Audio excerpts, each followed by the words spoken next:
The GOPI Diaries, Coming Home. Let's start with the second chapter. I am home. A sudden jerk made me open my eyes. I seemed to be inside something. I looked around and saw that I was in a big brown basket. There was a white blanket under me and another on top of my body. I looked for my mother, but I couldn't see her. I looked for my siblings and I couldn't spot them either. I felt like crying. Where was my mother?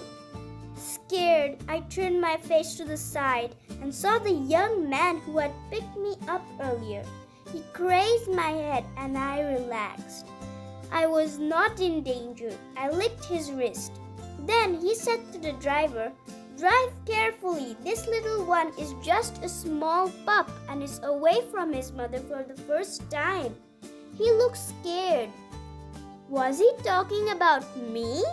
I wondered, where is my mother? I want to be with her. I felt very sad. Where is he taking me? I thought. I could not sleep anymore even though I knew I was safe. A few minutes later, the car stopped. The young man picked up my basket. I went to the front door of the house. I peeped out from the basket. My surroundings were not like a farm. It seemed to be a house with a very small garden. He rang the bell.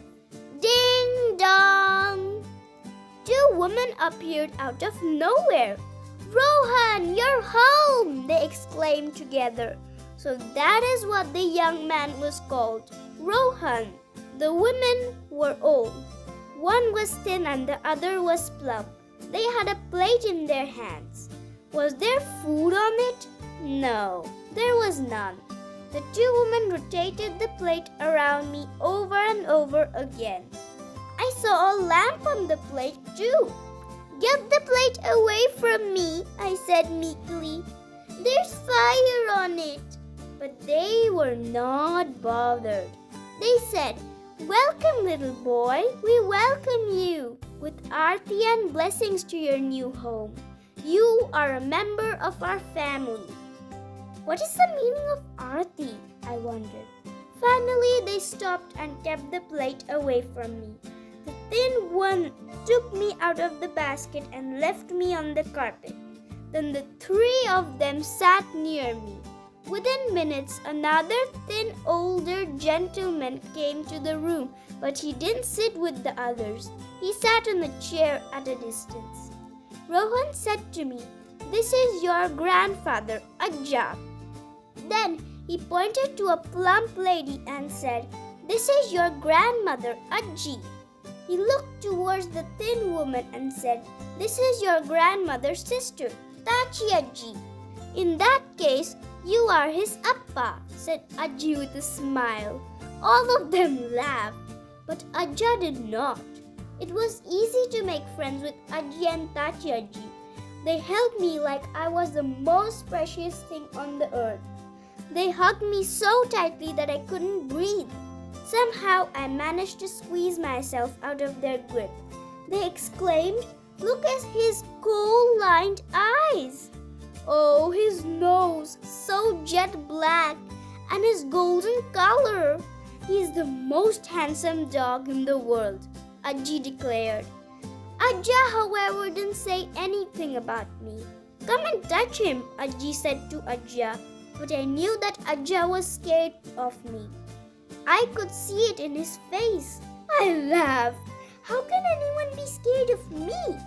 "Come and give me a hug, the way the Ajjis gave me," I said. But he was not convinced.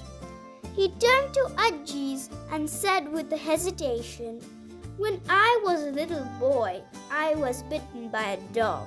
I had to get 14 injections in the stomach because of that.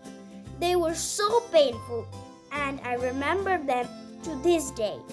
That is why I'm afraid of dogs and don't want to touch him. But I will enjoy seeing him from a distance." "So what if some dog bit you?" "That was decades ago," I said. "This is unfair. I'm not that dog and you don't have to be scared of me." When I spoke, Ajji misunderstood what I was saying.